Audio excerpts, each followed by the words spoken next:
Слушайте ток-шоу «Радио Крым Реалии» на средних волнах на частоте 549 АМ. Каждый будний день в 8:35 и в 13:10. А также на 105,9 FM круглосуточно. Крымчане имеют право знать.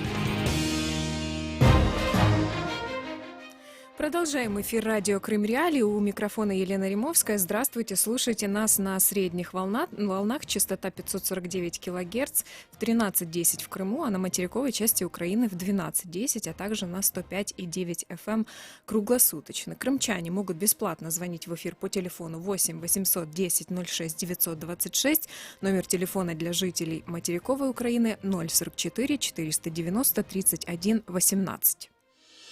Тема дня. Впервые за пределами Крыма собрались делегаты Курултая крымско-татарского народа. Накануне в Киеве состоялась конференция Курултая крымских татар.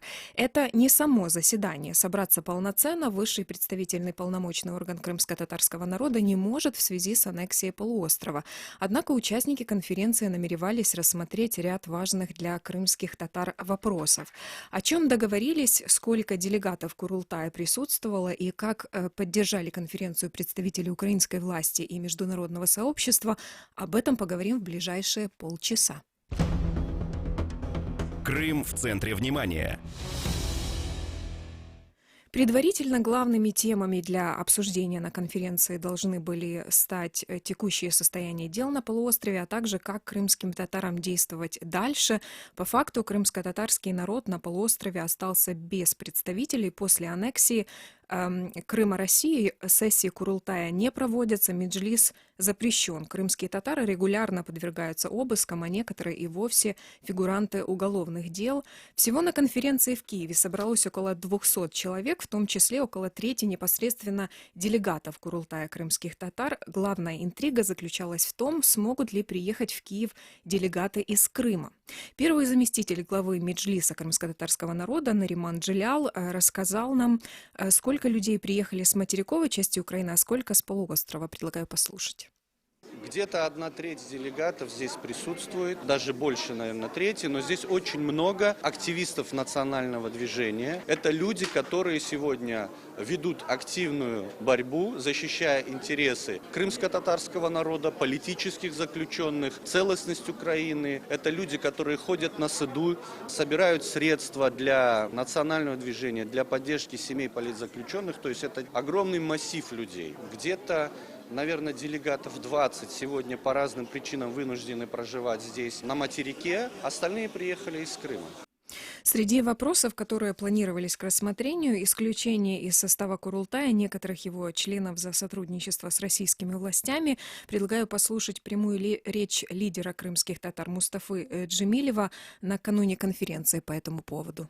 Видимо, может быть еще рассмотрен вопрос о тех членах меджлиса, которые были отстранены за свою коллаборационистскую деятельность, их там 4-5 человек. Но, тем не менее, Курултай, меджлис не может какие-то сам решения по этому вопросу принимать. Меджлис принимал решение об отстранении должности до решения Курултая. А Курултай, видимо, решит, по крайней мере, видимо, будет такой проект.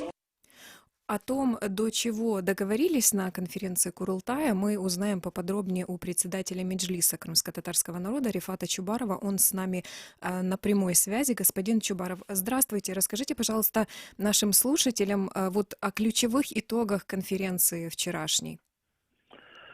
Добрый день всем. Мы действительно вчера, после обсуждения тех вопросов, которые были нами вынесены в повестку дня конференции, приняли 3 документа, и они все являются заявлениями. Понятно, что конференция делегатов Курултая не может принять решения, которые являются исключительно полномочия Курултая. И поэтому одно из наших заявлений – это заявление по поводу срока полномочий делегатов высшего представительного органа крымско-татарского народа Курултая и полномочий избранных им органов. Это меджлис крымско-татарского народа, Центральная избирательная комиссия, ревизионные комиссии. Речь идет о том, что в соответствии с нашим регламентом, а я хочу отметить, что Вообще крымско-татарское национальное движение является очень таким последовательным в соблюдении принципов и норм демократии. И поэтому мы всегда следуем тем правилам, которые мы закрепляем, и должны они всегда оставаться едиными для всех. Так вот, в нашем регламенте Курултая крымско-татарского народа, который может, опять же, изменить только сам Курултай, предусмотрено о том, что полномочия действующих делегатов складываются на первой сессии Курултая новоизбранного, то есть перед новыми делегатами. Выборы сейчас делегату Курултая в оккупированном Крыму просто невозможны, то конференция делегатов, указав на все эти обстоятельства, я не буду зачитывать документ, он не очень большой, но тем не менее займет время, делегаты Курултая заявили о том, что в связи с невозможностью проведения в условиях временной оккупации Крыма Российской Федерации свободных выборов делегатов Курултая крымско-татарского народа, ну и я немножко пропускаю текст, делегаты конференции считают полномочия делегатов Курултая 6-го созыва такими, которые будут продолжаться до того времени, пока не восстановятся условия для проведения по всей территории Крыма свободных выборов делегатов Курултая нового созыва. То есть делегаты конференции, они добровольно продолжают выполнять свои полномочия до того времени, пока они их не могут сложить. Они об этом заявили, они никому это не предписывают, но в то же время обращаются ко всем делегатам действующего Курултая, также определиться своими личными подписями под таким заявлением. Кроме того, делегаты конференции приняли заявление о порядке организации деятельности Курултая крымско-татарского народа 6-го созыва в условиях временной оккупации Крыма Российской Федерацией. Вот в этом заявлении предусмотрены действия, которые могут расширить возможности регламента Курултая крымско-татарского народа. Предусмотрен механизм. Этот механизм, опять же, предусматривает позицию каждого делегата Курултая под разработанными дополнениями и изменениями к регламенту. Поручается Меджлису крымско-татарского народа срок до 15 января 2019 года разработать изменения в регламент, которые бы определяли бы порядок его деятельности в условиях запрета. И эти разработанные изменения будут направлены, опять же, каждому делегату.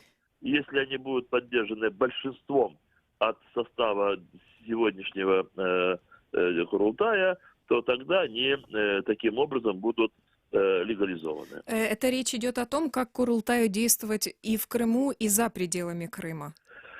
Речь идет о том, что как принимать решения. У нас, в принципе, нет проблем с точки зрения организации деятельности в разных его формах, но мы лишены возможности собираться в сессии и принимать решения, те, которые являются исключительно прерогативой Курултая, и они могут быть, эти решения приняты лишь во время сессии.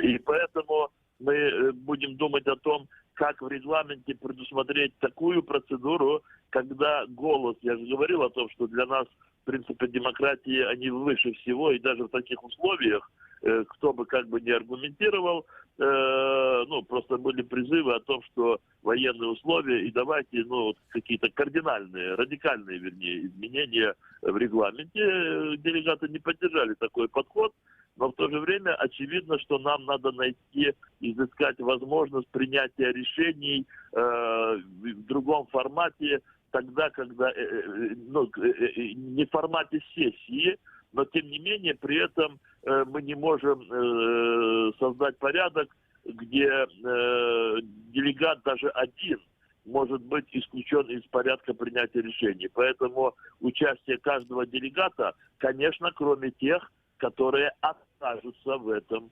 участвовать. Такое количество некоторое у нас наберется. Почему мы предлагаем, чтобы это сделать подтверждением личными подписями те изменения, которые будут предложены делегатам. Если конкретный делегат скажет о том, что он не будет далее участвовать в работе этого Курултая, это будет означать, что он сам себя сложил полномочия.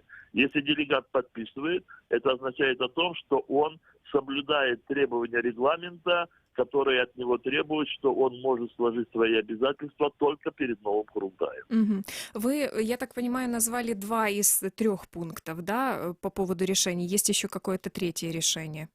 Третье решение, это, смотрите, то же самое, это речь идет о тех, он называет это тоже заявление в отношении полномочий отдельных делегатов высшего представительного органа крымского народа Курултая. Здесь тоже есть преамбула. Я думаю, что мы завтра уже в состоянии будем... сейчас они просто проходят эти заявления, такую корректорскую, редакторскую работу. Они все раздавались делегатам и гостям Курултая, и поэтому как проекты они распространены, и здесь нет никакого секрета. Вот опять же преамбуле этого документа идут мотивация, аргументация, и в конце есть пункт, где я его, наверное, все-таки зачитаю, и я це зроблю українською мовою, бо документ він виписаний українською мовою, хотя нас слушают, наверное, в Крыму, может быть, давайте я сразу буду пытаться... Как вам удобно? Я думаю, что наши слушатели все-таки понимают. Прагнучи ще міцніше укріпити тісний взаємозв'язок зі своїм народом і бажаючи зберегти його довіру, а також з метою очищення вищих представницьких органів кримськотатарського народу в умовах окупації, коли неможливо задіяти передбачені регламентом Курултаю кримськотатарського народу механізми дострокового припинення повноважень делегата Курултаю, конференція делегатів Курултаю оголошує наступних осіб, і тут йде перечислення 20 делегатів Курултая,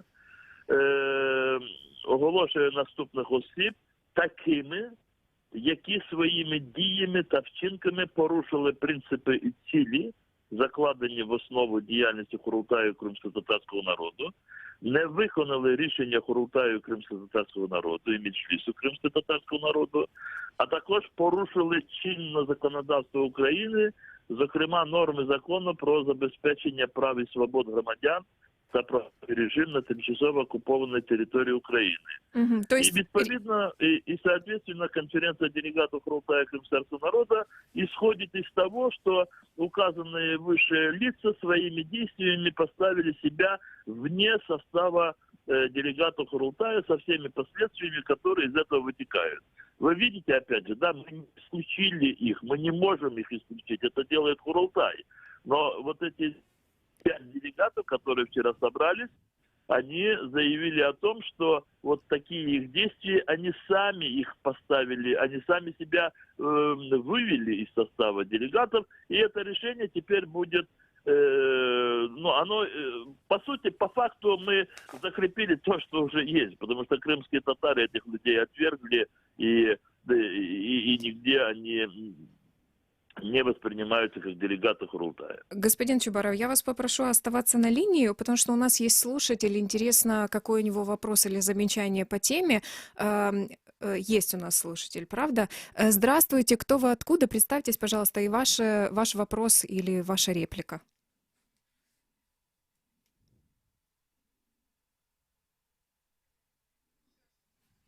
Здравствуйте, вы с нами?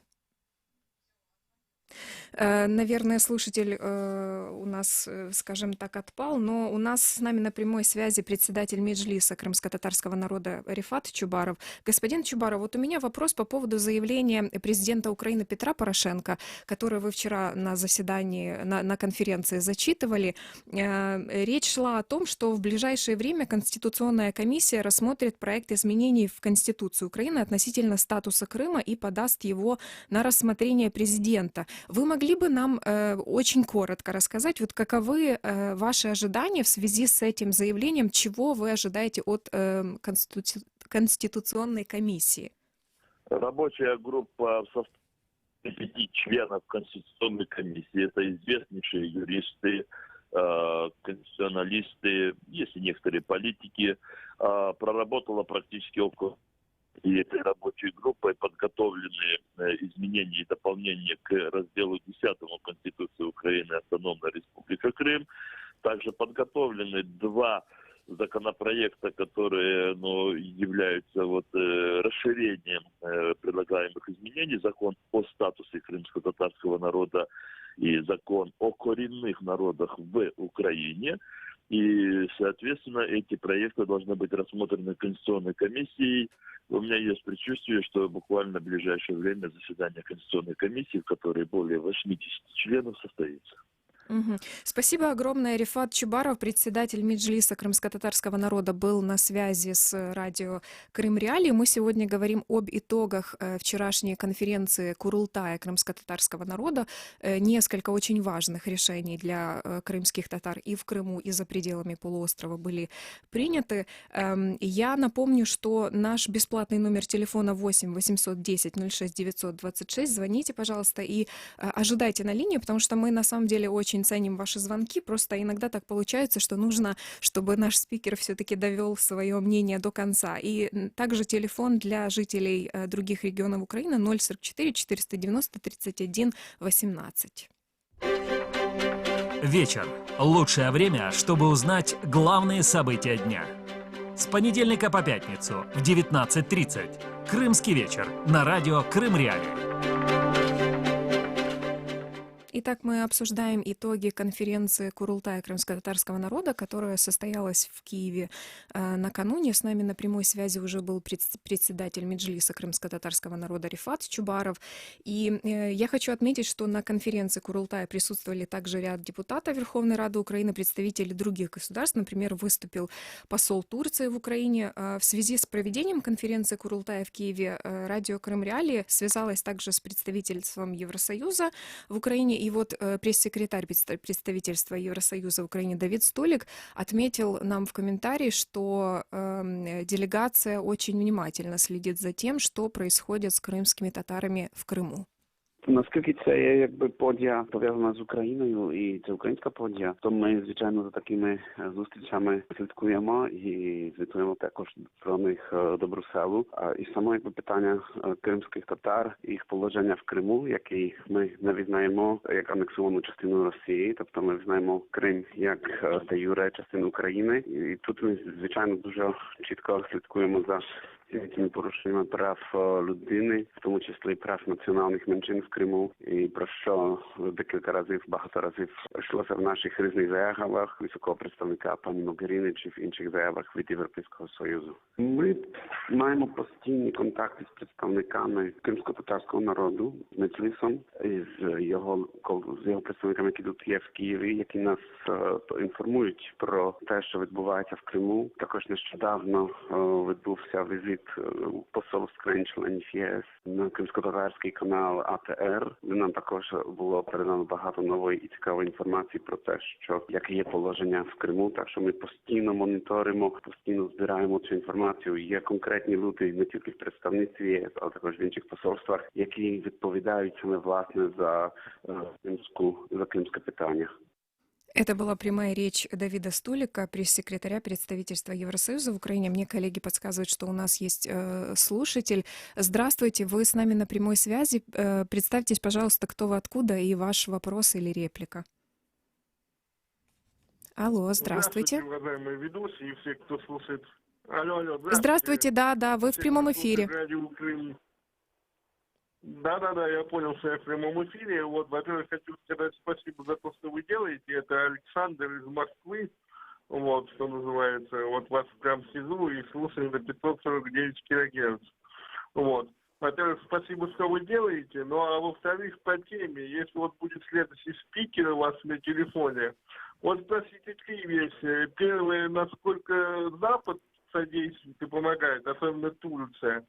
Второе, они вот сразу, когда оккупационная наша власть пришла, они сразу почувствовали, что будет проблема или нет? И третье, вот мне все-таки интересно, насколько украинская власть помогает и сопутствует тому, чтобы крымские татары развивались. Ну а вам, как всегда, удачи и, повторюсь, надеюсь, что когда-либо вы будете в полном объеме висеть на отдельной средневолновой частоте. И не только вы, а многие другие украинские радиостанции, потому что, поверьте, нам это очень здесь, в России, надо.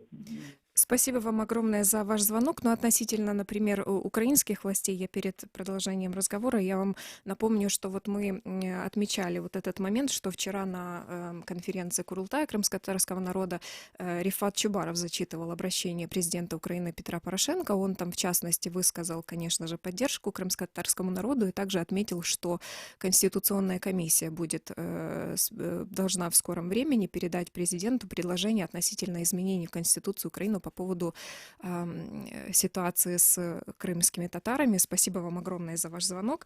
А с нами на прямой связи сейчас Али Азанбаш, председатель ревизионной комиссии Курултая крымско-татарского народа. Здравствуйте, господин Азанбаш. Здравствуйте. Я бы хотела начать наш разговор с того, я знаю, что в преддверии конференции вы высказывали некоторые замечания относительно того, относительно, в принципе, если я правильно поняла, самого формата конференции. Вы могли бы уточнить, в чем были ваши замечания? Ну, на страницах ваших же Крым Реалий было, в общем-то, полностью сформулирована эта часть моего замечания. В том, что конференция априори не может быть из делегатов одной и той же организации, то есть делегатов Курултая. То есть это было, ну, скажем, заседание, вот так вот. Но ведь, если я правильно понимаю, заседание, это же не совсем заседание, там не хватало откровенно делегатов Курултая. Вы это хотите сказать? Это была не сессия. Да, для сессии не хватало, разумеется, кворума, там было еще половины. Вот. А это было просто заседание делегатов Курултая и активистов, сочувствующих активистов крымских татар, которые в достаточном количестве приехали из Крыма. Вот, нужно отдать должное их мужественности, там, патриотизму. Вот так. Да, вот относительно в продолжении этой темы, вот, возможно, у вас есть какое-то свое видение того, в каком формате в этих условиях, когда Крым под контролем России, часть крымских татар выехала на материк, часть не может выехать, допустим, на материк, как собираться, как решать насущные вопросы? Расскажу. Значит, мое видение, оно сформулировано в одном из решений ревизионной комиссии Курултая за январь 2015 года. Как в любом нормальном парламенте, в любом нормальном государстве, а мы прототип государственности Курултай Меджлис пытались создать и пытаемся, должно существовать положение о чрезвычайном положении. О чрезвычайной ситуации. Она есть в Конституции Украины, кстати, и во всех государственных этих самых. У нас его нет. Ну, когда писали регламент, об этом никто не думал. Это нормально, что его нет. Но раз оно случилось, необходимо было сразу же после оккупации, после начала оккупации, когда стало ясно уже, что это надолго, это положение принимать. Это мог сделать Меджлис.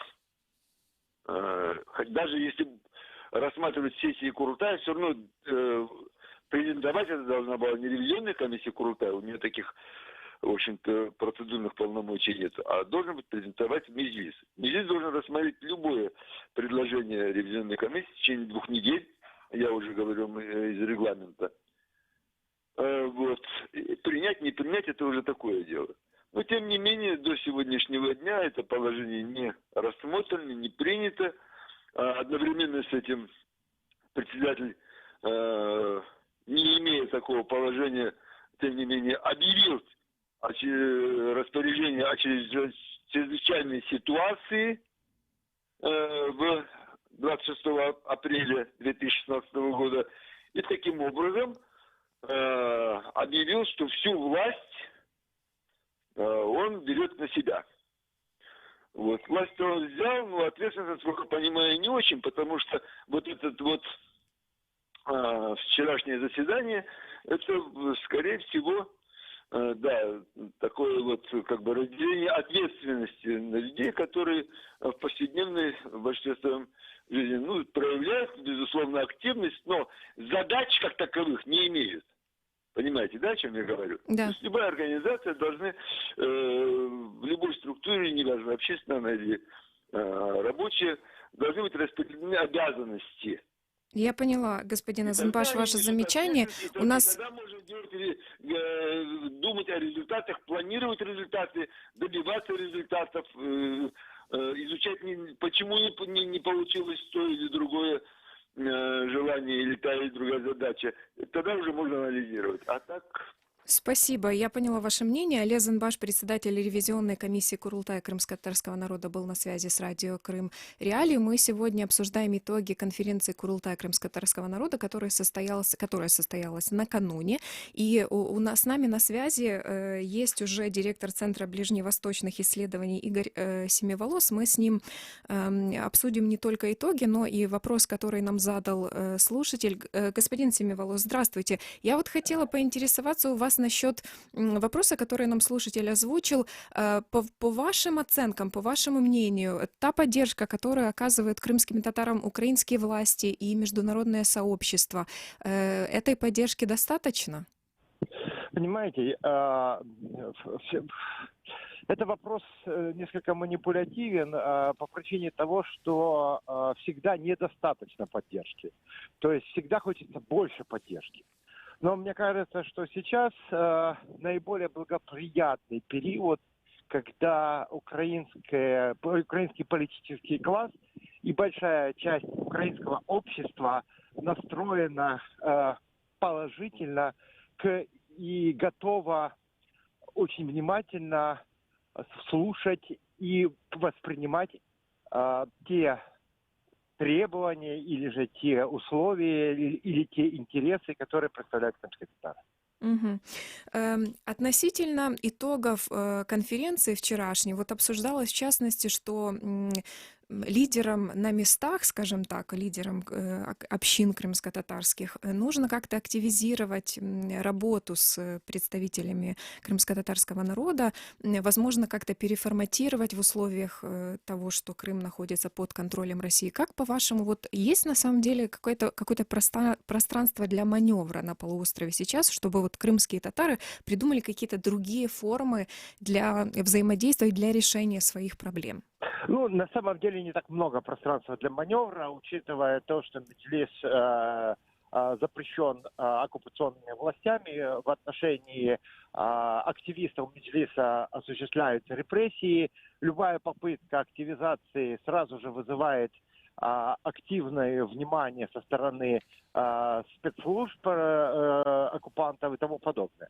То есть в традиционном формате активизация довольно усложнена, скажем так.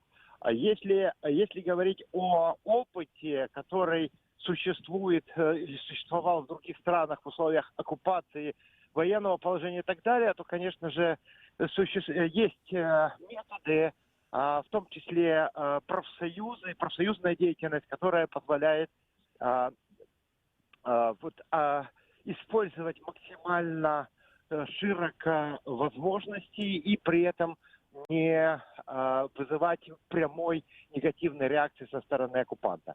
Мне кажется, что это тематику профсоюзного движения, широкого профсоюзного движения в защиту своих прав должна быть рассмотрена как альтернативный вариант активизации деятельности Меджлиса и крымских татар. Огромное спасибо. Игорь Семиволос, директор Центра ближневосточных исследований, был с нами на прямой связи. Мы обсуждали сегодня итоги конференции Курултая крымских татар, которая состоялась в Киеве накануне и продолжалась до самого вечера.